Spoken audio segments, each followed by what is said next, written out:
Oui, Cassinou, les Pequegamilnuts dans la salle et sur Zoom également. Ça nous fait plaisir d'être ici ce soir pour l'Assemblée publique du mois d'août.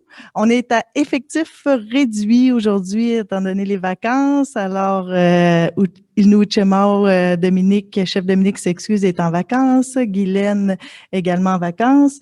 Patrick Courtois avait quelque chose des engagements ce soir, il s'excuse. Et nous avons notre collègue Jonathan Germain qui est fidèle au poste sur Zoom.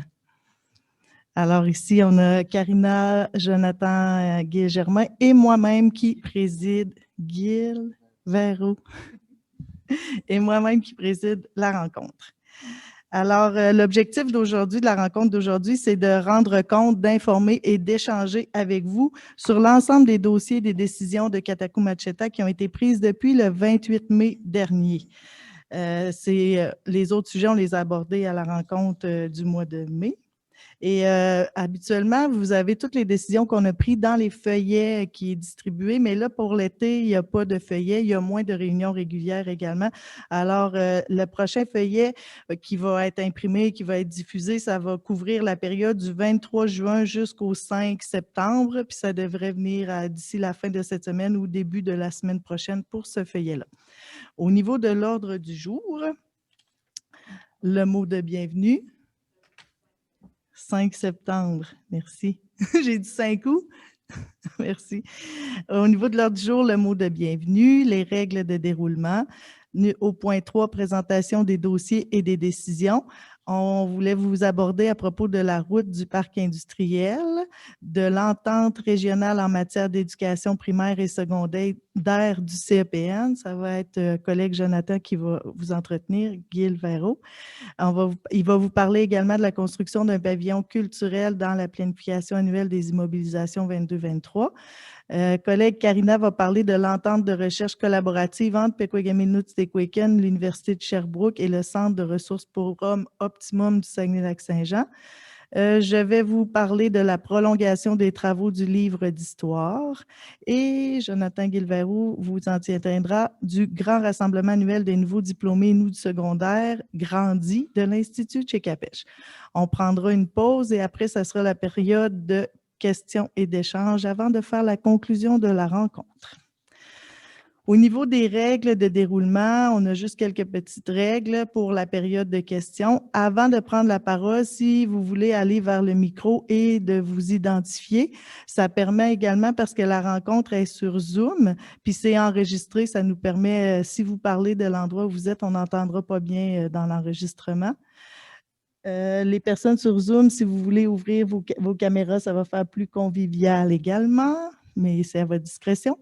On demande d'avoir des propos respectueux et d'intérêt public et de favoriser des interventions précises et courtes pour laisser la chance à tout le monde de pouvoir prendre la parole et être entendu. Et comme la rencontre est publique, c'est enregistré sur Zoom, c'est possible que certains propos ou certaines images puissent être reprises à des fins publiques. Prêt à débuter avec le point 3, à propos de la route du parc industriel à Machtéouyats. C'est un dossier que ça fait longtemps qu'il est en branle. Il a fallu faire plusieurs étapes préalables, faire ajouter des terres de réserve. Le parc industriel est déjà commencé. Fait que là, c'est la poursuite de la route. Fait que cette année, le contrat qui a été donné, on a fait une ouverture, un appel d'offres. On a donné notre accord, nous, au mois de mars, le 8 mars. Alors, ils ont tous préparé l'appel d'offres. Ils l'ont mis... étant donné que c'est MSAC qui donne le financement, il faut passer par l'appel d'offres public du Québec. On ne peut pas faire à l'interne, on est obligé d'aller là. Alors, il y a eu 3 soumissions. On a fait les appels d'offres le 22 juin. Et c'est ça, on a choisi là, avec nos critères la firme qui correspondait le mieux à nos critères. C'est un gros projet d'à peu près 12 millions. Et on a reçu des financements du PPCPE de SAC et ils nous ont donné également un autre petit financement du volet infrastructure parce qu'eux, ils nous donnaient ce financement-là pour l'année dernière, on aurait fait la route de Gravel Nishkwinishk. On a fait des réparations temporaires qui devraient durer 5 à 10 ans au coût de 134 000 $.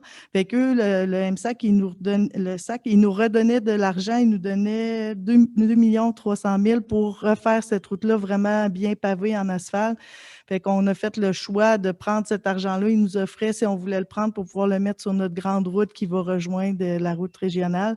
Puis c'est ce choix-là qu'on a fait, étant donné qu'on avait déjà remis de l'argent temporairement sur l'autre. Fait qu'on a décidé de prendre ce financement-là également. Mais on a fait des pieds et des mains pour trouver d'autres financements. On a cogné à toutes les portes. J'ai toute la liste des places où est-ce qu'on a cogné pour pouvoir avoir d'autres financements. Toutes les unités administratives ont été sollicitées pour aller cogner à plein de portes, puis on n'a pas eu d'autres ici. Puis on n'a pas lâché encore. On espère encore de trouver d'autres financements. Mais finalement, ça fait un manque à gagner de 8,9 millions de dollars qu'on s'est engagé à fournir à même nos fonds autonomes pour. Fait qu'on a vraiment essayé plein d'autres choses. On a regardé aussi pour avoir des prêts auprès des institutions financières. On a demandé à 2 endroits, puis finalement, avec tous les intérêts, ça redevient vraiment plus onéreux que ce montant-là. Fait que comme on l'a déjà dans des coffres, cet argent-là, ben on n'aura pas besoin de faire un emprunt auprès des institutions financières. On va pouvoir l'utiliser tel quel.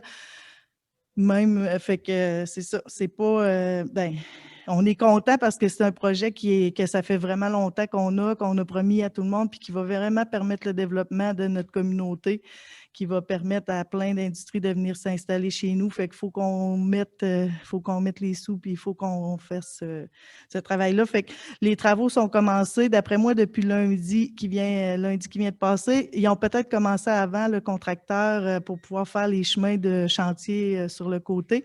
Puis cette année, je vous rappelle que tout ce qu'on fait, on se rend là-bas, mais le rond-point, l'endroit, la jonction, ça va être l'année prochaine. On a eu des sous, le ministère des Transports, il n'a pas voulu donner d'argent pour faire la route jusqu'à là-bas, mais pour faire la jonction là-bas, il va en avoir. Il va avoir, ça va être autour de 2-3 millions, là, faire la connexion, puis ça va être l'année prochaine. Fait qu'on s'attend à ce qu'à l'automne 2023, on puisse utiliser cette route-là pour sortir de la communauté.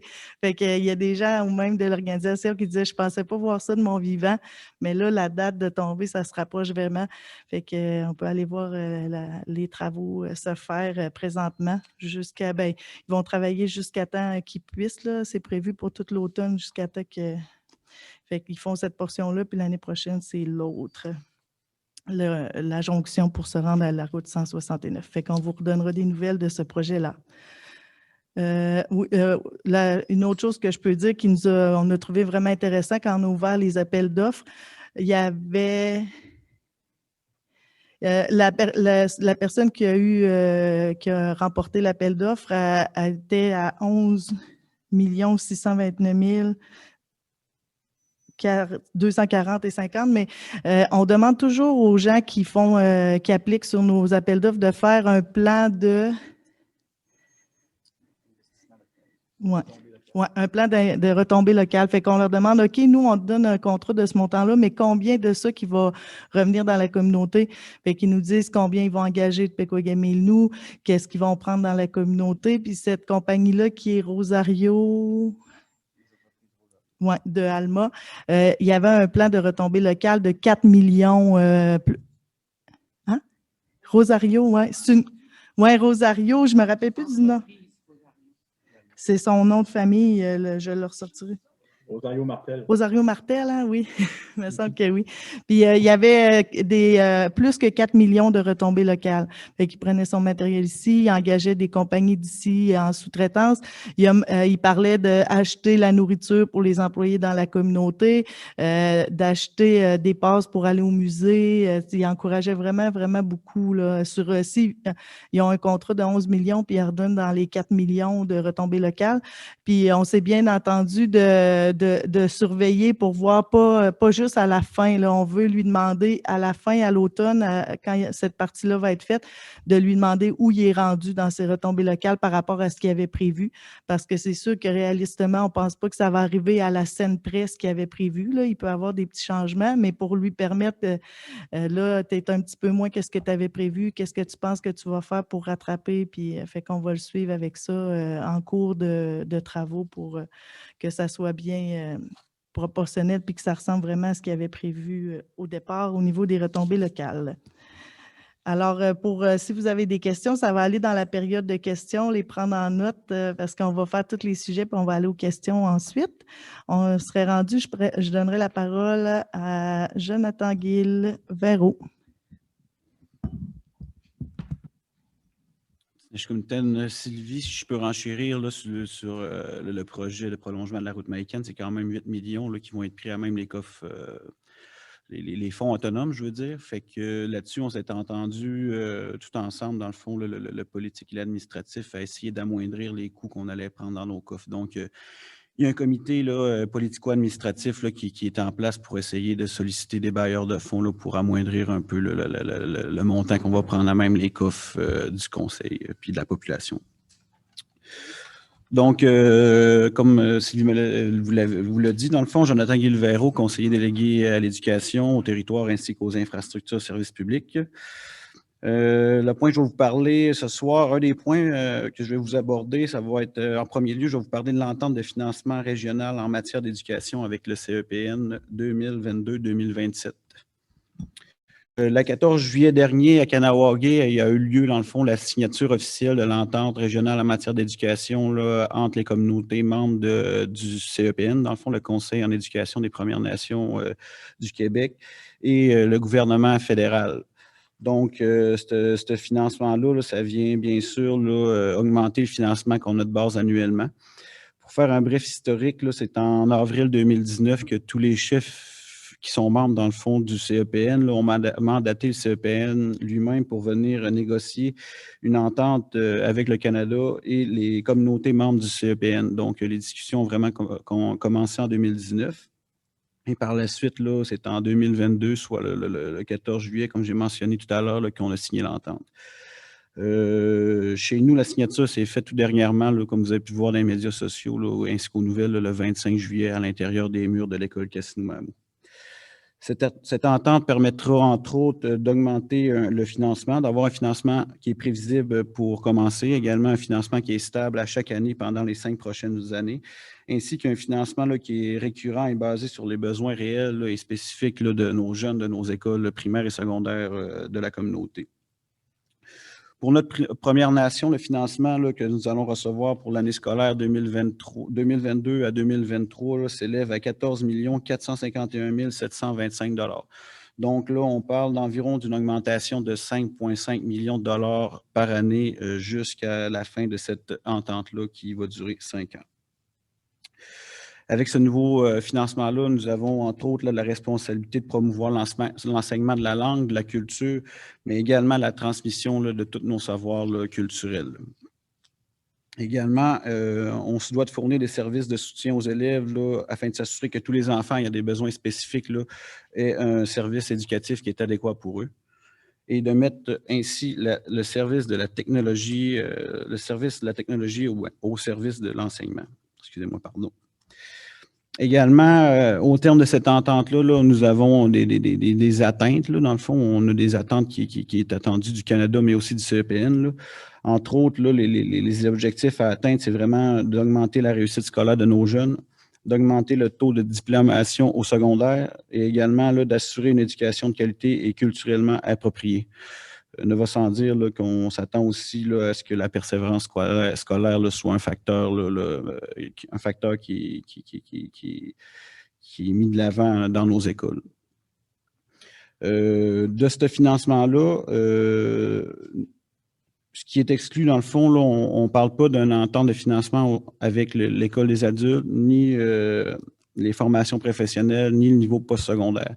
Donc, ça reste à travailler. Puis en 2024, le CEPN nous a mentionné que les discussions au niveau de l'éducation aux adultes allaient débuter.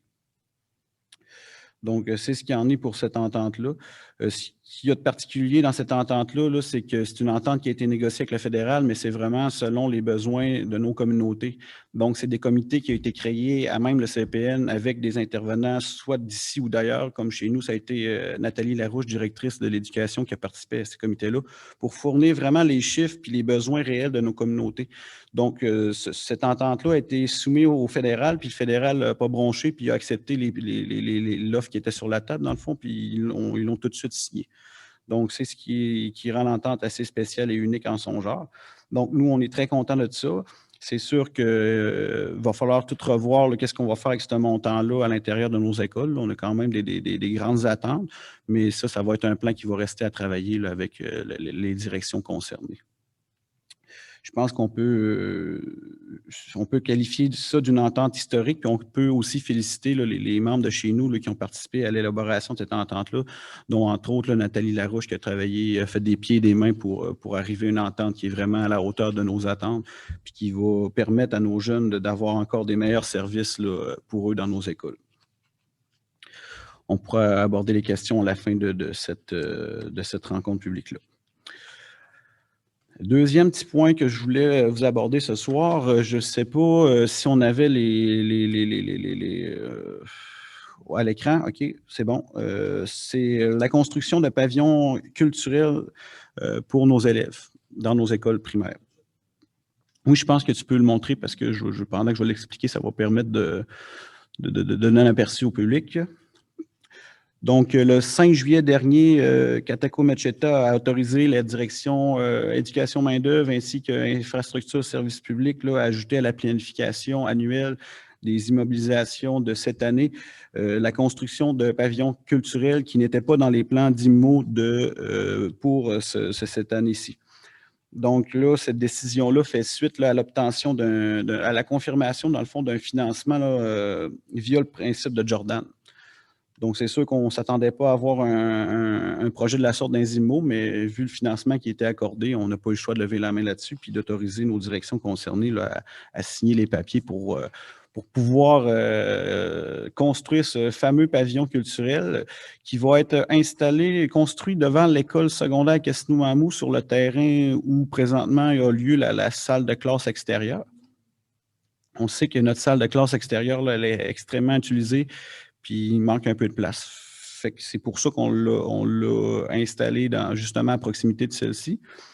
Puis, dans le fond, là, c'est vraiment une bâtisse toute simple, là, sans électricité, sans eau, mais le concept fait que, dans le fond, c'est vraiment un pavillon à air ouverte où qu'on va voir de la fenestration là, vraiment tout le tour de la bâtisse pour pouvoir permettre à la lumière d'entrer le plus possible.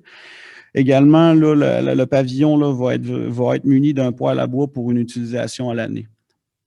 À l'intérieur de ces murs-là, dans le fond, on veut vraiment permettre aux jeunes élèves de réaliser des activités en lien avec la culture, mais aussi de pouvoir amener des transmetteurs là, à transmettre leur savoir aux jeunes élèves. Donc, je pense que c'est vraiment un lieu qui va être apprécié des élèves, mais aussi des transmetteurs. Donc, ce ne sera pas des activités qu'on va faire dans la classe dorénavant. Les élèves vont avoir la chance d'avoir un local là, conçu spécialement pour ça.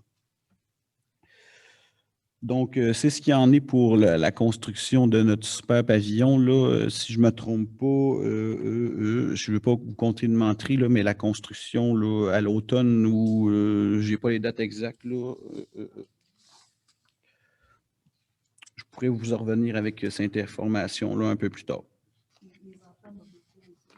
Oui, c'est sûr que les enfants à mobilité réduite vont avoir un accès approprié pour eux aussi, là. Les fenêtres sont munies de panneaux pouvant les refermer pour pas qu'ils se fassent briser, dans le fond. Fait que c'est vraiment un beau petit concept là, que les jeunes vont apprécier, là. Donc, pour les questions, on pourra revenir par la suite. Je vais passer la parole à Karina Dominique.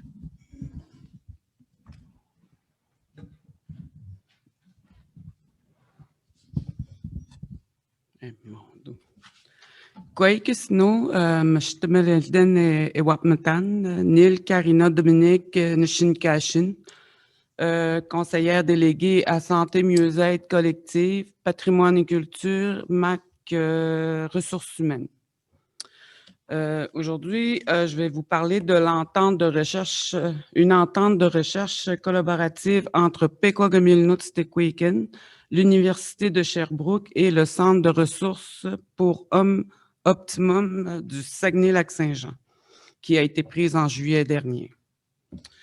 Il s'agit d'une recherche qui sera dirigée par des chercheurs de l'Université de Sherbrooke, visant à mieux comprendre les différentes raisons qui mènent les hommes de la Première Nation à faire subir de la violence soit familiale, soit conjugale, soit sexuelle.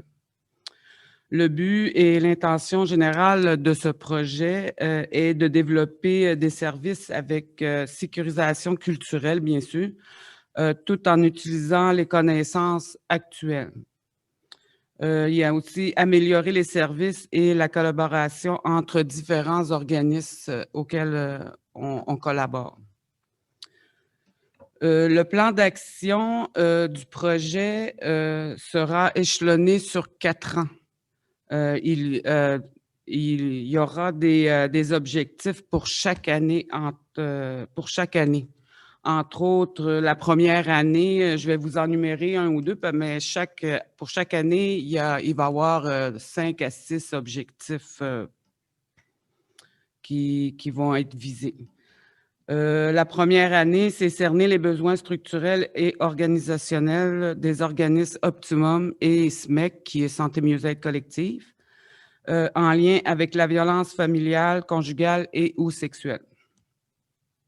Il y aura aussi à cerner les besoins de formation des intervenants de Santé Mieux-être Collective et aussi le Centre de ressources pour hommes, Optimum, en lien avec les violences que je viens de vous énumérer.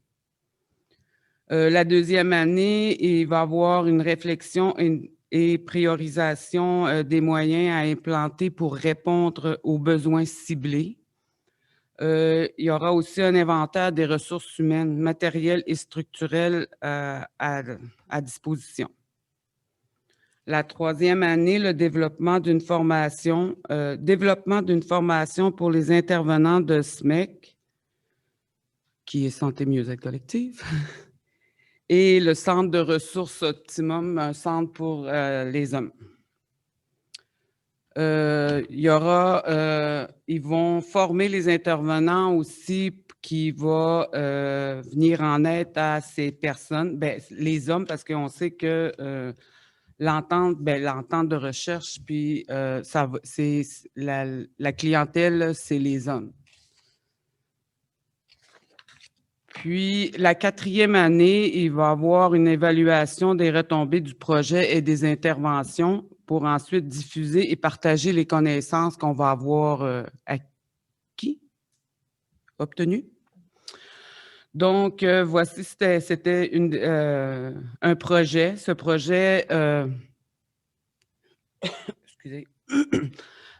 visant le développement des cadres de pratique de services holistiques adaptés aux hommes autochtones de différentes réalités ici à Mashtoyats, puis ainsi à améliorer le processus de guérison de chacun de nos membres.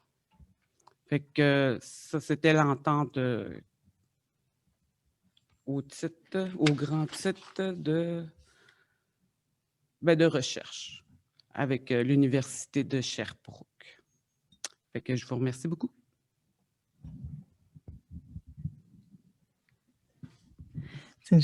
Karina.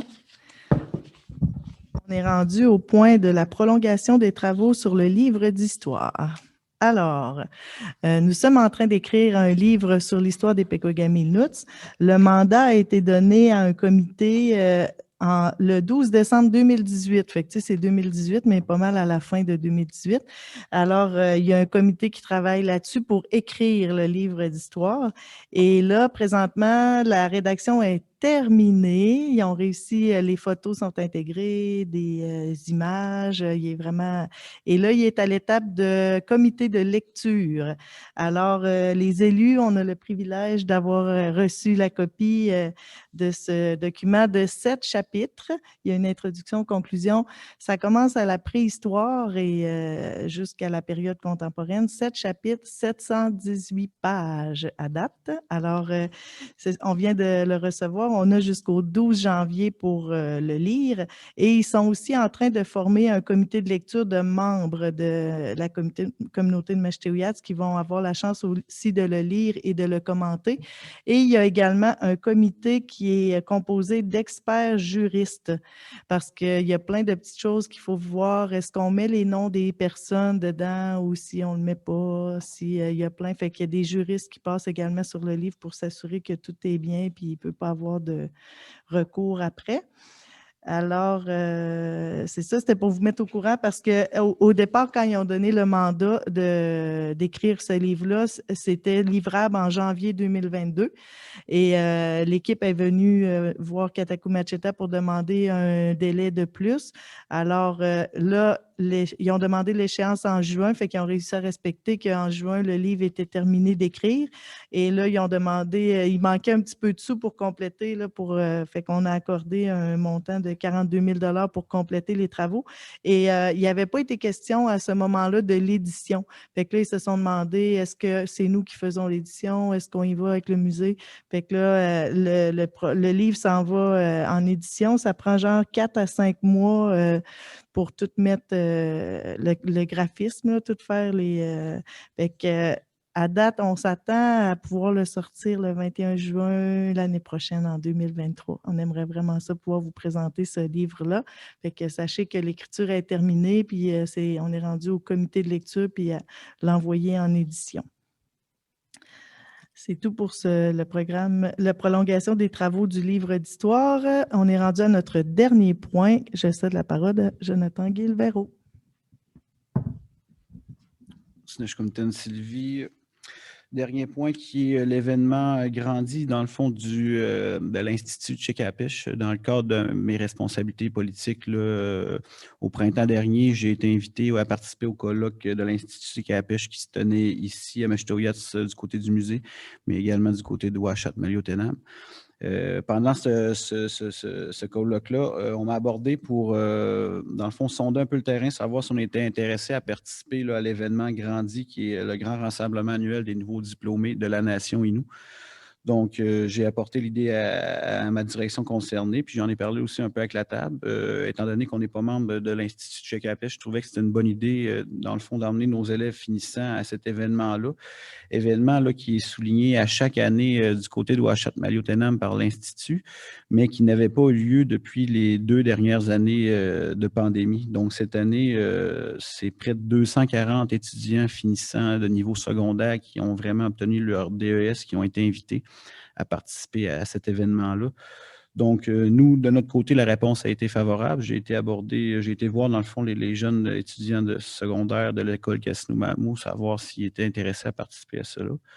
Sur les 8 finissants qui ont obtenu leur DES, là, il y en a 5 qui ont levé la main, 5 filles de la communauté qui ont eu leur DES en juin dernier, qui ont accepté de venir avec nous à Ouachat Maliotenam. L'événement s'est tenu la semaine passée dans le cadre d'une rencontre des chefs Innu à Ouachat. La rencontre des chefs avait lieu en journée. Le soir, il y avait l'événement Grandi à la salle Jean-Marc Dillon. Donc, c'était un bel événement où il y avait à peu près 120 étudiants qui ont répondu à l'appel de l'ensemble de la nation Innu, ainsi que la nation Naskapi là, de Kawawa-Chikimak qui ont été invités aussi. Donc, on retrouvait beaucoup de finissants, dans le fond, l'avenir de la nation Innu. Puis je pense que ça a été un bel événement avec un beau spectacle, des prix qui ont été remis à l'ensemble des élèves finissants qui étaient sur place et aussi des souvenirs, là, de même que des bourses qui ont été offertes par des minières telles que ArcelorMittal. Donc, c'est ce qu'il y en est pour l'événement. L'année prochaine, la porte est grande ouverte. C'est sûr que de mon côté, je pense que c'est un événement qui est important justement pour consolider les liens au sein de la nation, mais aussi développer un sentiment de fierté là, au sein de nos jeunes finissants de nos écoles. J'ai même assisté au bal des finissants qui s'est tenu ici là, au site Ouachachits en juin dernier. Puis j'étais vraiment très fier de voir nos 12 finissants cette année à même nos écoles de la communauté. Donc, la balle est lancée pour l'année prochaine. Je crois que les élèves ont apprécié, puis on risque très fortement d'y retourner l'année prochaine. Là. Donc, c'est ce qu'il y en est pour l'événement grandi de l'Institut Tchekapèche. On va prendre une pause où on peut compléter avec la période de questions. Je ne sais pas si... Madame la vice-chef. Parce qu'on a commencé à 18h30, puis il est 19h03, ça fait juste 30 minutes. Fait que je pense qu'on pourrait aller avec la période des questions. Madame la vice-chef, juste avant de commencer la période des questions. Est-ce que vous m'entendez? Alors, si vous voulez aller, si vous avez des questions, des commentaires, vous pouvez venir au micro et vous nommer. Et, la parole est à vous.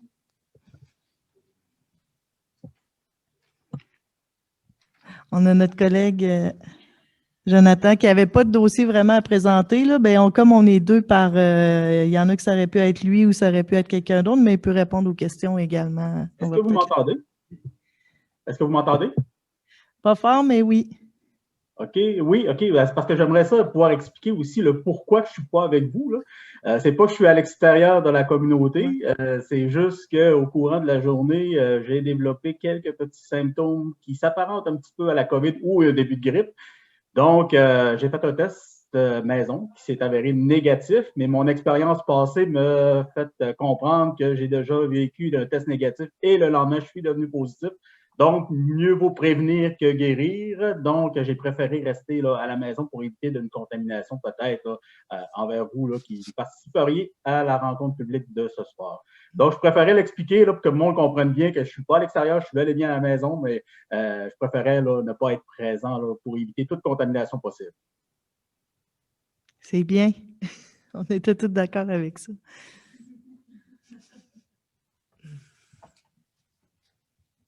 Casser la glace. Je vais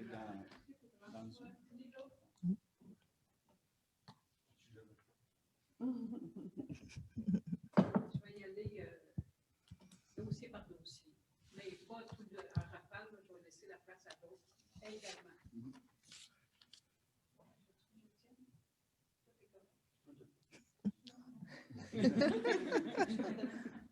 OK. Bon, concernant la route, ben, enfin, super. Ça, je suis bien contente depuis le temps qu'on l'attendait. Rosario Martel, bon, je ne connais pas, mais en tout cas, tout doit être correct. Deux questions. Ça va être pris dans quel fonds autonome, dans quelle poche? Puis, la sortie de la route là-bas qui va se faire, ça va être un carrefour giratoire.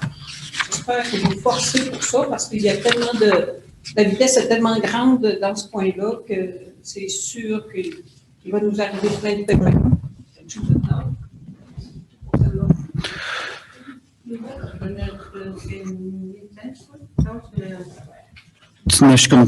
Janine, je vais répondre tout de suite à la deuxième question, étant donné que je suis le délégué responsable aux infrastructures et services publics.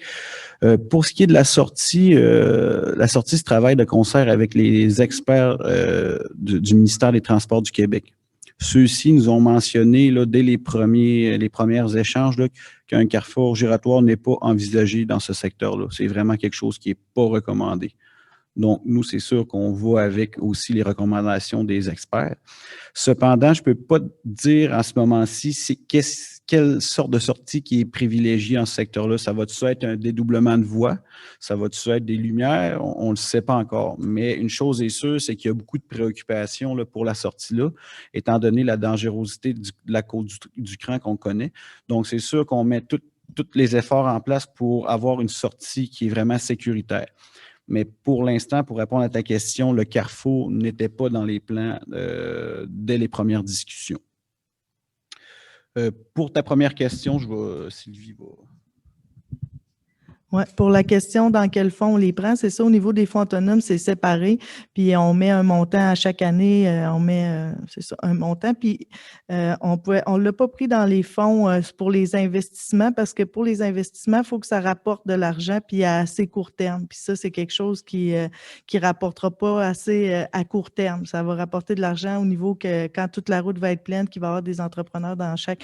Fait qu'on l'a pris dans le volet non affecté. Fait qu'une fois dans nos fonds autonomes, on en met dans tous les autres fonds, puis ce qui reste, c'est dans les fonds non affectés, fait que c'est à ce niveau-là qu'on va prendre l'argent pour mettre là-dedans. Puis au niveau de, c'est ça, la sortie, c'est vraiment, il y a des inquiétudes, tu sais, probablement au niveau des gens de la communauté, à Roberval aussi, dans la MRC. Fait qu'on a on est supposé faire une réunion pour informer avec nous, conjointement avec le ministère des Transports, pour informer la population de comment ça va être. Fait que c'est quelque chose qui va être à venir avant qu'on construise pour informer la population de comment il va être le carrefour.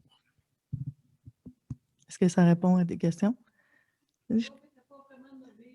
Le fonds? Ben, c'est les fonds non affectés.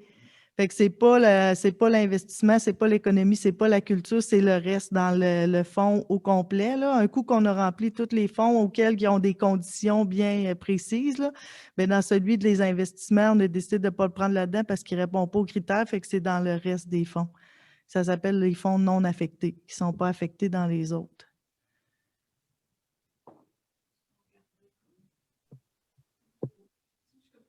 Je peux même dire ce que j'ai. Oh, c'est ça, excusez. En tout cas, t'en as-tu que ça un peu? J'ai quasiment bien fait ça, ça arrivé. Ni les feuilles. C'est ça, on va laisser de même.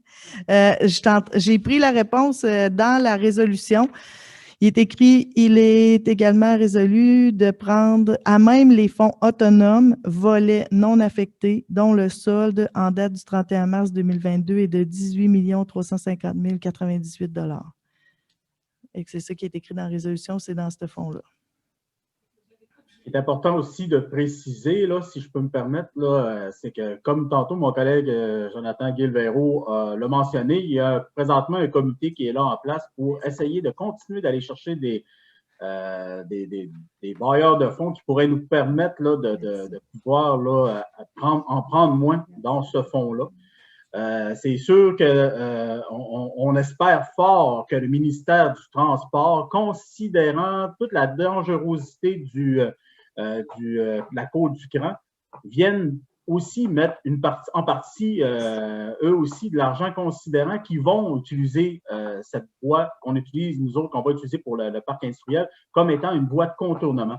Et c'est sûr que le fait que souvent la côte du Cran est fermée, bien, ça va justement faire que la circulation va venir rendre là, le secteur peut-être un peu plus va peut-être devancer l'usure normale qu'en temps normal là, aurait pu avoir ce tronçon-là. Donc, on veut demander à ce que le MTQ, le ministère du Transport du Québec, viennent eux aussi mettre leur partie pour pouvoir là, utiliser ce tronçon qu'on va utiliser pour notre parc industriel.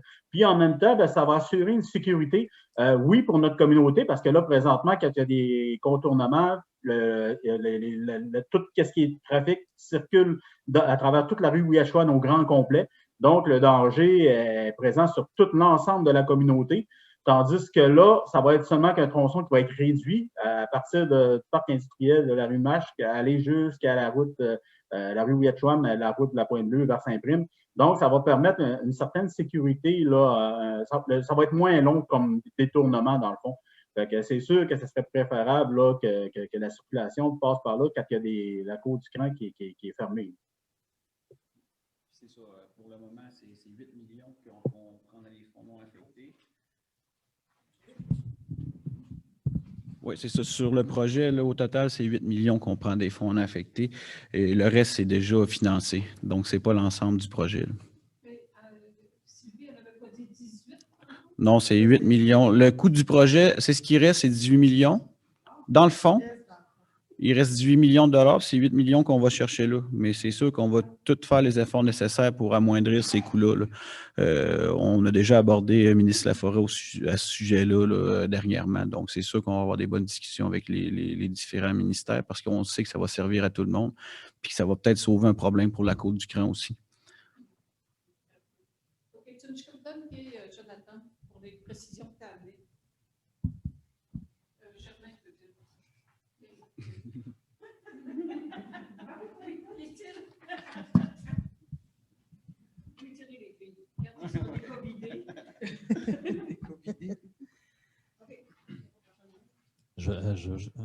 Un, deux. Juste vous mentionner, s'il vous plaît, il faut parler assez proche du micro pour qu'on entende évidemment. Puis, OK, si tu veux. Oui, moi. Ah, il y en a pas. OK. Ben, je vais aller comme ça. C'est assez fort.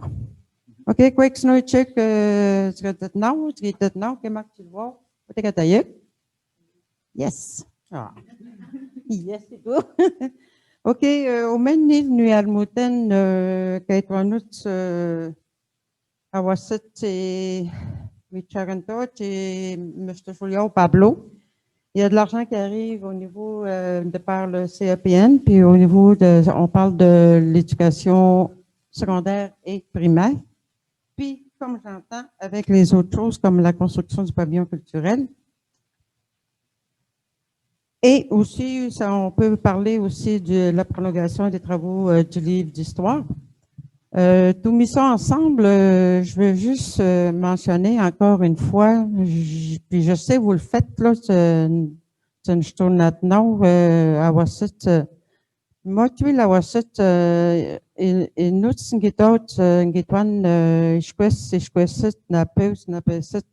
et Nerueta, Kemak et nos d'autres OK? Ils ont ces compétences-là, puis j'espère à un moment donné, je sais que vous le faites, là, c'est vers ça que vous voulez aller, mais je m'attends à en parler encore ce soir.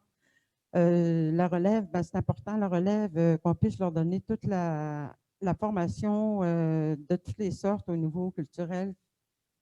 Et langue, que je dois dire, là, parce que nos aînés, ils commencent à partir, beaucoup qui sont partis, qui avaient ces connaissances-là. Nous, on est encore là, mais on n'a pas toutes leurs connaissances des aînés qui sont partis. Fait que moi aussi, j'en aurais besoin de formation. Ah. Non, oui, mais sauf que, tu sais, la relève, là, même à la traduction, là, il n'y en a pas beaucoup, là. La langue, il n'y en a pas beaucoup, mais je sais qu'il y en a quand même qui comprennent très bien, puis ça ne veut pas nécessairement sortir, mais sauf que peut-être entre eux, ils l'ont dans la tête, mais il faut leur donner l'espoir, il faut donner la formation, il faut donner toutes les possibilités là, que qu'ils puissent être capables de sortir. Tant au niveau culturel, là, puis je sais qu'il y a eu aussi des, comment on appelle ça, donc, au niveau des compétences, là, on essaye de mettre, comment ça s'appelle ça, les compétences? L'arbre des compétences, puis la façon, toute l'élaboration. L'élaboration, OK, mais je veux dire, pour connaître jusqu'à quelle compétence, le degré de compétence, je ne sais pas comment est-ce qu'on pourrait organiser ça, là, mais mélanger tout ça, ben, on a quand même une bonne compétence ici dans la communauté au niveau linguistique puis culturel. Fait que c'est ça qui est mon point de vue, toujours été mon point de vue. Puis quand on parle de travaux de livres d'histoire, ben, je sais qu'il est en bloc, puis il y a beaucoup de pages, puis assurément que vous allez, du Katawana, Michiniken, vous allez sûrement pouvoir le vendre ailleurs, à d'autres places, puis je ne sais pas comment ça va coûter, un livre épais comme ça, mais pourquoi pas avoir pensé par chapitre, vente par chapitre. Peut-être que le monde va vouloir l'acheter mieux de main. Assurément qu'on va en avoir un dans nos maisons. Oui? Non? Je ne connais pas la réponse à propos Non? du livre d'histoire, là. OK, c'est bon. Mais je peux certainement répondre à ton premier questionnement, Alice. C'est sûr qu'à travers l'enveloppe là, du CEPN, là, il est spécifié dans l'entente là, qu'il y a des fonds qui sont disponibles là, pour vraiment venir, comment je pourrais dire, pas perfectionner, mais développer les compétences des personnes déjà qui sont là sur place, mais aussi venir former aussi la relève. Donc, c'est sûr qu'on s'attend à avoir soit des formations qui soient offertes à nos locuteurs déjà, mais aussi aux personnes qui voudraient devenir locuteurs ou locutrices du Nolwenn. Puis, il est clair qu'on est, on est chanceux encore d'avoir des personnes qui parlent le Nolwenn, mais ça va être important aussi de passer à la génération de demain, là, en lien avec ta question. On en prend note, mais c'est certain qu'on s'attend à ce qu'il y ait la formation qui soit offerte là, à nos professionnels de la langue là, de ce côté-là.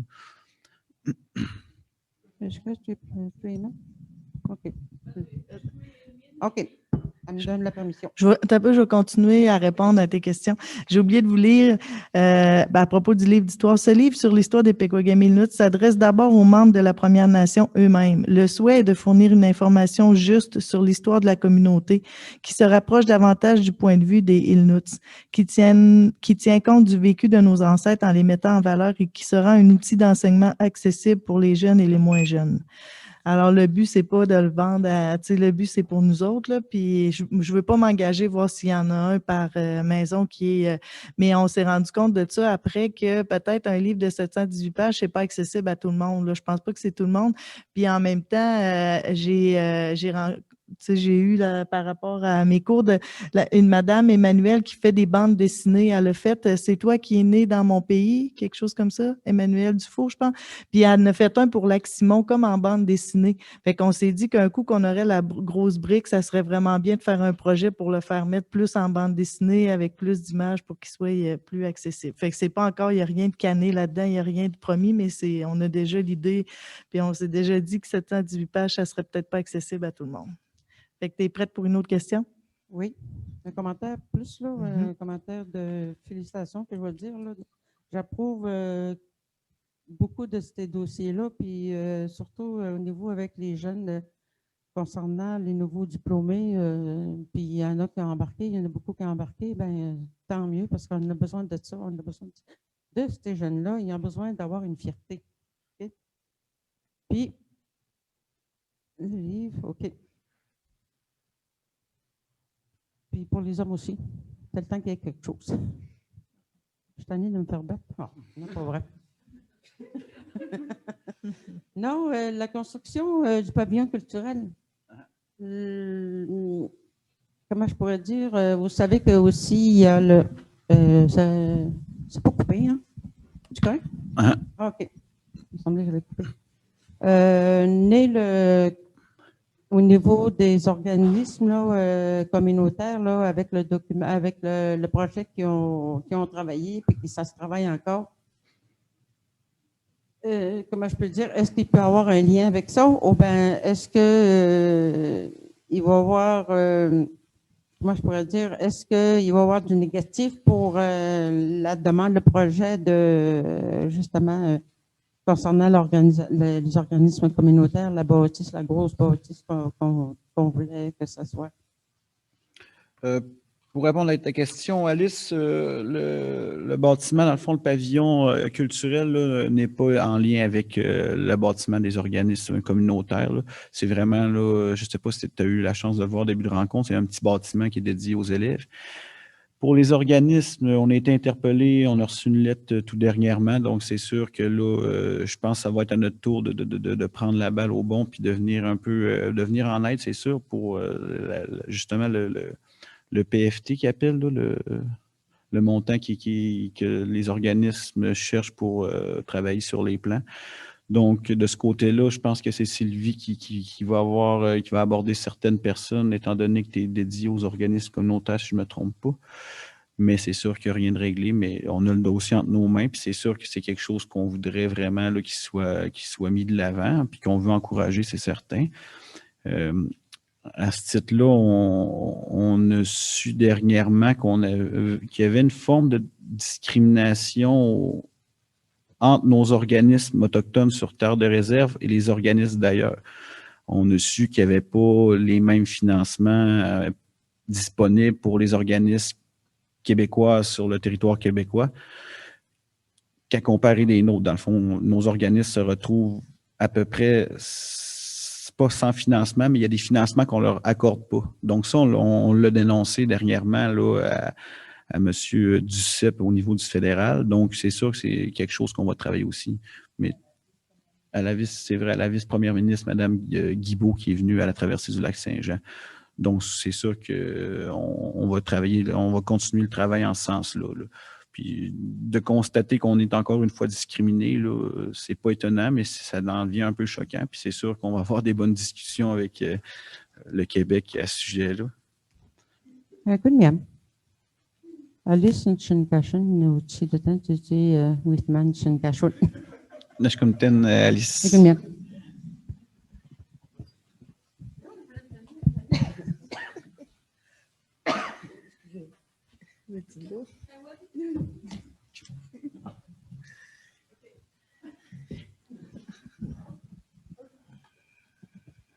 Moi, c'est concernant également l'entente l'éducation CEPN, puis l'augmentation du financement. Bon, ben, c'est une bonne affaire qu'ils sont allés chercher. C'est Janine qui parle.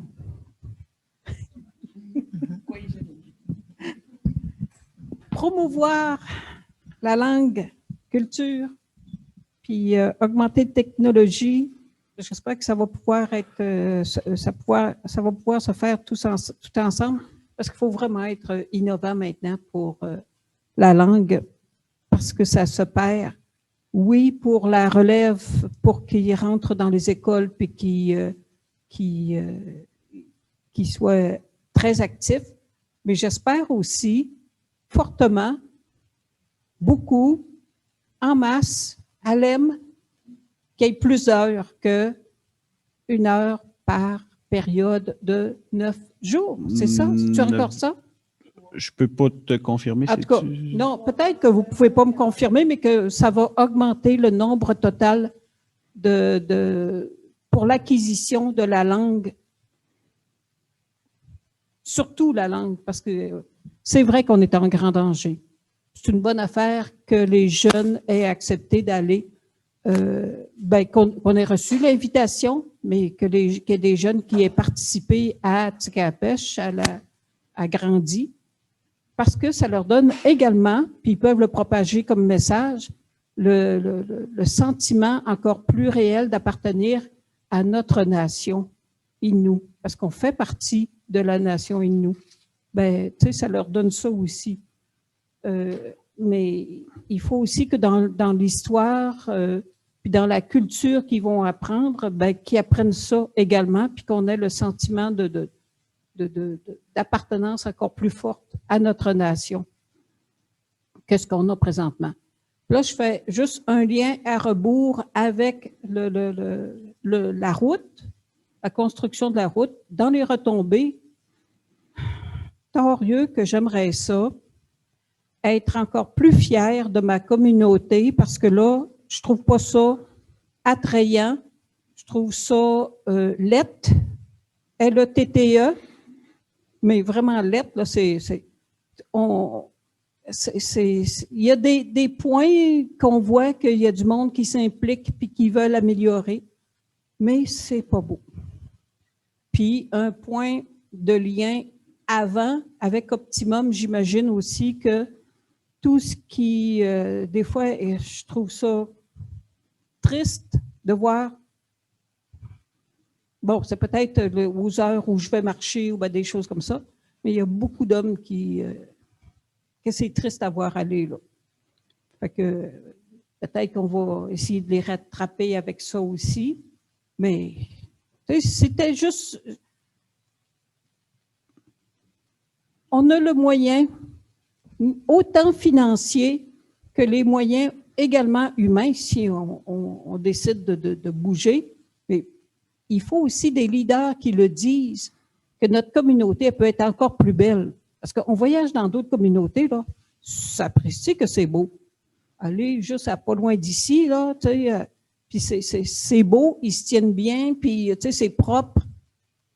Ici, on dirait que des fois, là, ouf, que c'est pas beau. Aller juste parcourir la promenade, puis dans ces coins-là, là, de la rue qui est bien empruntée, ben, c'est pas beau. Fait que j'espère qu'avec l'accès à la route, qui va peut-être amener plus de gens, ben, qu'on ait aussi cet élan-là de faire encore plus beau. Il y avait quelque chose à un moment donné, il y a bien des années, qu'il y avait eu, puis je trouvais ça, que c'était une fierté, puis oui, c'est peut-être coûteux, là, comme décoration, mais il y avait eu c'était dans le cadre d'un des programmes, là, Wawachita ou quelque chose comme ça. Il y avait eu un quai écrit à côté du conseil. Ben ça, je trouvais ça beau. Les touristes qui viennent, là, quand je vois des touristes, là, je suis gênée. Là. Des fois, j'irais me cacher. Parce qu'ils viennent, photographier les tipis de béton qui représentent bien notre communauté, mais tout alentour, c'est pas propre. Fait que peut-être que du côté de ceux qui entretiennent là, le paysage, les poubelles, en dessous des bancs, là, allez faire un tour, allez marcher sa promenade, puis vous allez voir que c'est pas beau, pas propre et qu'il y a des affaires c'est gênant que ça se retrouve là. Ça, c'est un lien pour la culture et Moi, je sais que c'est long, là, mais torieux, faut qu'on soit fiers de nous.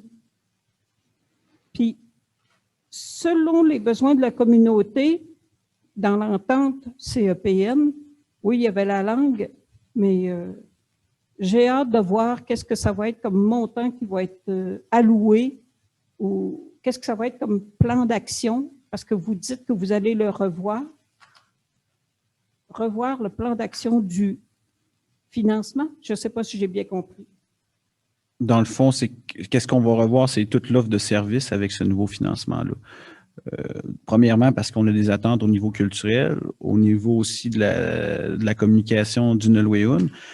Comme tu le disais, là, aujourd'hui, on ne peut pas se départir de la technologie, puis je pense qu'on peut juste se faire allier avec elle, puisque les jeunes sont tous là-dessus. Puis présentement, on n'a pas vraiment les outils technologiques pour pouvoir transmettre la langue. Donc, c'est sûr que ça va être une option qui va être regardée avec le nouveau financement. Comme je le disais avec Alice tout à l'heure aussi, on veut qu'il y ait plus de locuteurs, on veut qu'il y ait du monde formé qui vont se développer à même ces financements-là. Puis, j'entends très bien aussi ton cri du cœur à propos principalement des hommes qu'on voit de plus en plus errer dans la communauté. On est vraiment pas aveugles. On passe dans le village à tous les jours. Moi aussi, je suis content de voir qu'on a quelque chose en place finalement pour eux, mais ça ne va pas sans dire que tout ce qu'on leur offre comme service, peut-être que ça ne les rejoint pas. Peut-être que c'est le constat qu'on peut se faire aujourd'hui, que des thérapies à l'externe, c'est peut-être pas quelque chose qui vient plus les chercher. On le sait, des fois, des hommes, on a besoin de se faire mettre en action pour se retrouver. Karina est invitée dernièrement, là, puis prochainement, elle va aller voir une thérapie un peu plus culturellement adaptée du côté des Atikamekw qui fonctionne avec le centre mamique de la TSUC. Donc, c'est peut-être de revoir un peu notre offre de service pour ce monde-là. Puis, on ne se cachera pas aussi qu'il y a eu des montants dernièrement aussi là, qui ont fait en sorte que ça a permis à du monde d'en profiter plus selon ce qu'ils voulaient faire avec. Donc, qu'on ne se le cachera pas, on l'a vu avec l'argent qui a été versé pour ces gens-là qui en ont profité plus. Mais pour la langue, c'est sûr qu'on s'attend à travailler avec les directions concernées pour voir vraiment qu'est-ce qu'on peut faire. Puis peut-être même impliquer la communauté comme qu'on le fait depuis le début du mandat. Je pense qu'on a eu des bons liens avec la communauté, consultation pour nos orientations. Tu parlais de fierté un peu tantôt, mais aussi d'unité. Hein. C'est une priorité dans notre mandat actuel de vraiment renforcer ce lien d'unité-là. C'est pourquoi aussi qu'on a amené nos jeunes à l'événement Grandi au sein de la Nation Innu. Mais on prend tous tes commentaires, Janine, puis c'est sûr que c'est des choses qui nous tiennent tout à cœur aussi. Il y avait aussi, avec ces questions-là, ce que j'aurais, le besoin que j'éprouve, c'est de voir les plans d'action. J'espère que maintenant qu'on déconfine ou qu'on est en Zoom plus facilement, bien que dans l'ouverture à la population, que vous allez pouvoir faire des présentations par les différents services pour justement les plans d'action, qu'est-ce qu'ils visent, qu'est-ce qu'ils ont, plus que le rapport annuel là, qui... Je le sais que je n'ai pas pu participer justement à votre chose d'orientation, mais regarde, quand on ne peut pas, mais je voudrais bien rattraper tout ça. Mais par service, puis par tout ce que vous mettez en place, là, bien, informer un peu plus, puis que ce soit par Zoom ou bien en présence, parce que bon, là, tout à l'heure va arriver la 8e, et il paraît, là, la 8e vague. Et bon, on va faire attention, mais revenir à ça, des présentations par service, puis par ce qui les touche le plus, ce qui les porte, ces services-là, là, ce qui les appelle encore plus, ça, je serais intéressée à ça, à assister à ces présentations-là. Certainement que ça pourrait avoir lieu dans des rencontres publiques comme ce soir, là, ces plans d'action-là.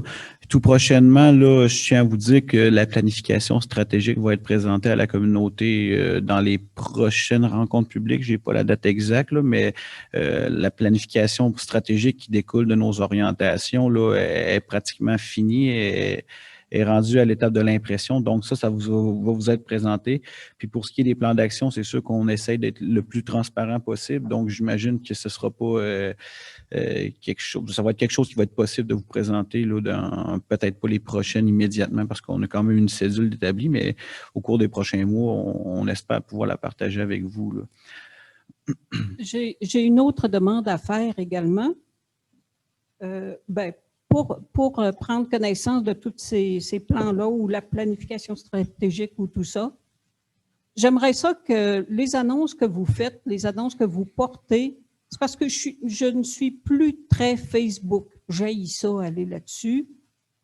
Mais j'aimerais ça, voir une amélioration du site Musteriats, puis tu sais, parce qu'il est laid, il est désuet, il est triste, il est... Voyons, moi, qu'est-ce que j'ai là? Il est brun, il est beige. Oui, bien, tu as des très bons commentaires, Janine, puis tout prochainement, là, on est à la refonte du site là, de meshtoyats.ca. Donc, il y a déjà une équipe qui travaille là-dessus pour faire un nouveau portail pour le conseil, mais aussi un nouveau site là, de meshtoyats.ca. Puis, je ne sais pas ça va être quand le lancement, là, mais tout ça s'en vient. Là. Dans la prochaine année, on va avoir un nouveau site, mais je suis d'accord avec le fait que tu amènes, c'est pas tout le monde qui est Facebook puis Internet. Ça, je suis très conscient de ça. Je peux être Internet. Oui, mais ça rejoint pas, c'est ça, ça rejoint pas tout le monde. Puis je pense que même d'aller encore là à radio présenter ces dossiers-là, là, ça ferait pas de tort non plus. Là. C'est un coucou pas Facebook puis pas Internet. Donc, tu sais, je pense que ce serait plus facilitant pour eux d'être au courant de cet effet-là. Donc, tu as des bonnes questions puis des bonnes remarques, mais on a des bonnes réponses. C'est parce que les documents qu'on trouve sur Meshtovias, ils sont quasiment plus à jour. Là. Tu vois, j'en cherchais un parce que je pensais qu'il y aurait une présentation d'un dossier, là, zonage ou quelque chose comme ça. Puis le dernier, c'est 2015. Fait que non, il n'est pas à jour.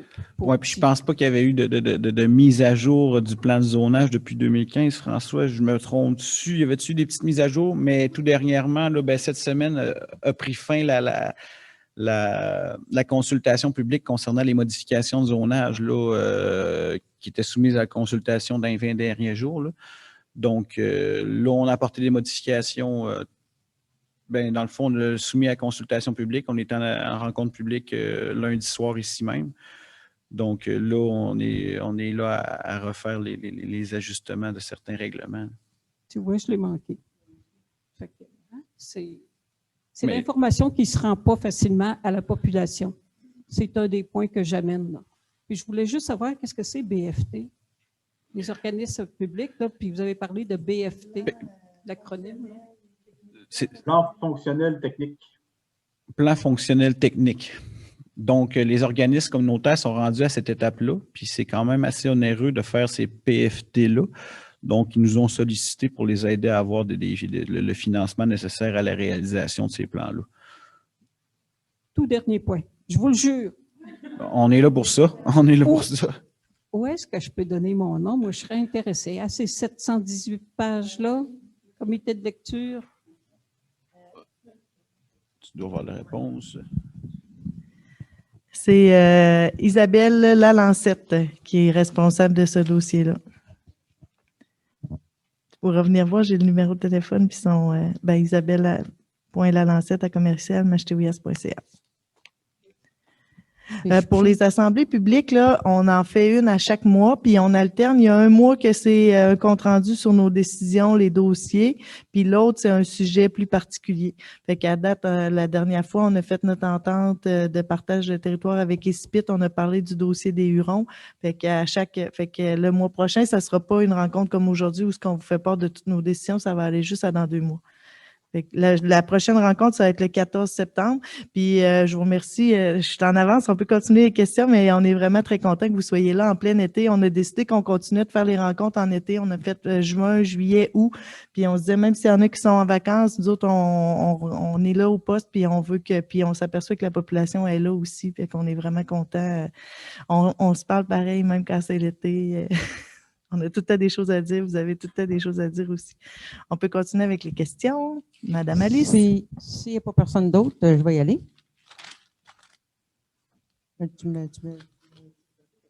Voilà. Parler, Non, même pas, même pas.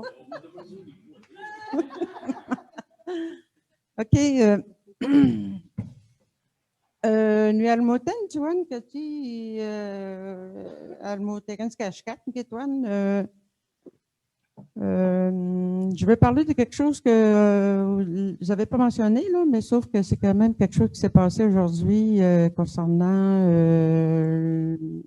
emploi, éducation et emploi. Je ne sais pas, j'aimerais ça savoir s'il y a eu beaucoup de monde, puis c'était quoi l'objectif, puis aussi à savoir, je suis trop proche, moi? Non. OK.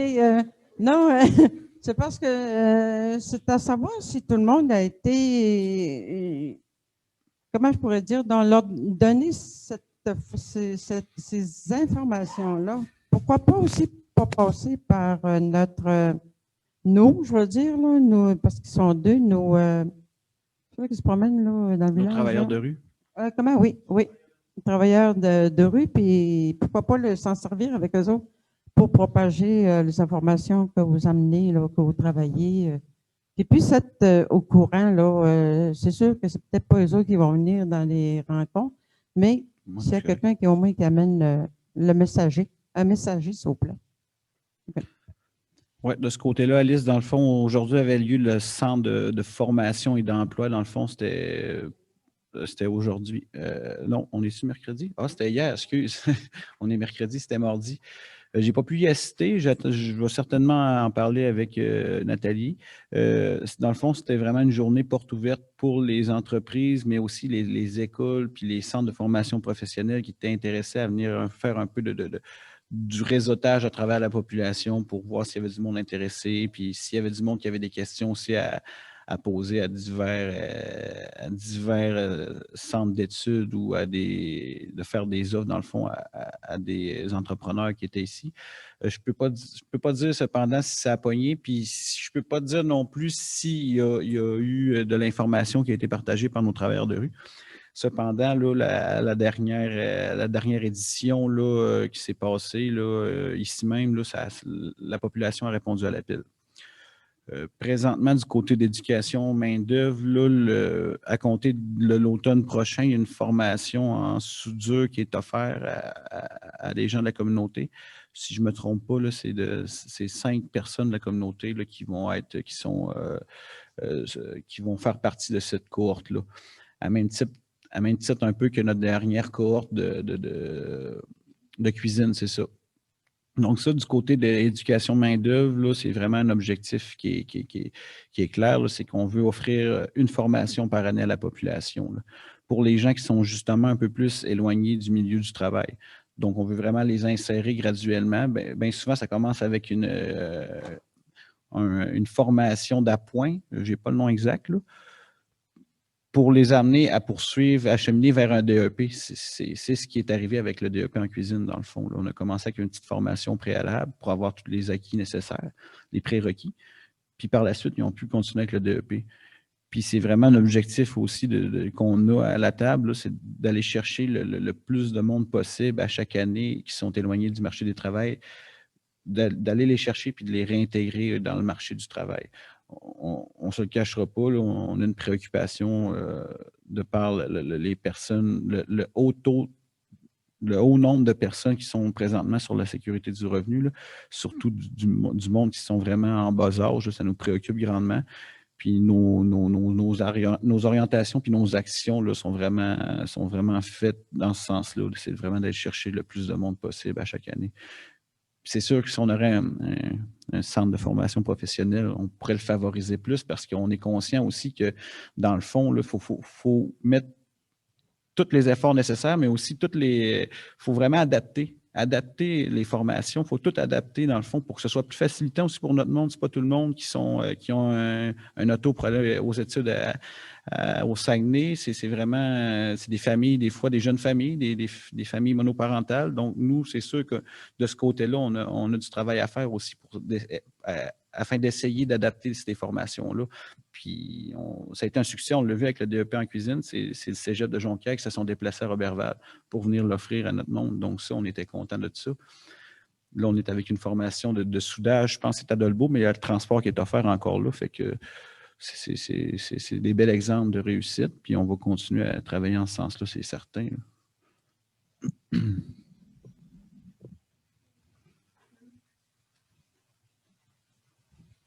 C'est pour donner suite un peu, c'est Patricia Langevin. Pour donner suite à ce que Madame disait tantôt au niveau de la clientèle itinérante ou du secteur de l'escalier qui descend puis de la promenade, c'est vrai que ça aurait besoin. Je sais qu'il y a une demande qui avait été faite pour avoir une poubelle en haut, mais qui n'est pas là. Puis, il faudrait quasiment que quelqu'un puisse passer à tous les jours ramasser les différents types de déchets qui se retrouvent sur place. Parce qu'on a le musée, puis les gens, toute la journée, on était là aujourd'hui, dans le fond, avec Kamishkaka, puis les gens veulent descendre, aller voir un peu la communauté, puis tu sais, c'est vraiment pas attirant c'est pas accueillant non plus, non. Ouais, c'est ça. Puis c'est vraiment, il y a beaucoup de monde qui viennent au musée, là, c'est quand même, ça attire beaucoup de gens. Mais ils veulent aller marcher, ils veulent se promener, fait que de faciliter le lien entre en bas et en haut pour qu'ils puissent facilement se déplacer, mais puis que ce soit propre et attirant aussi.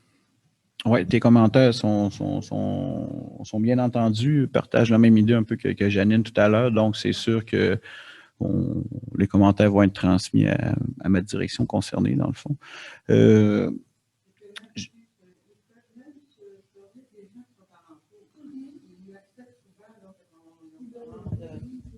Y aller avec des gens qui sont alentours, là, sont prêts. Ouais, c'est ça. Puis c'est beau, là, il y a des tables, des bancs. Je pense qu'il y a des œuvres qui ont été faites par Kamishkaka. Hein. Vraiment, ça rembellit les lieux. Puis pour les poubelles, le message est attendu.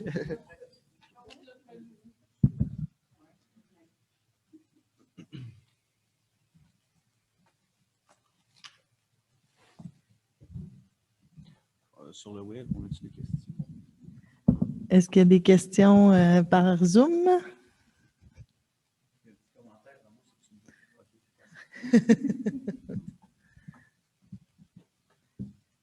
Sûr. Oui. C'est nous qui l'avons écrit. C'est Mélodie qui l'écrit. OK. Alors, vraiment, Tinishkumitnor, de votre présence ce soir, en plein été, il y a du tennis à la télévision, il y avait plein de...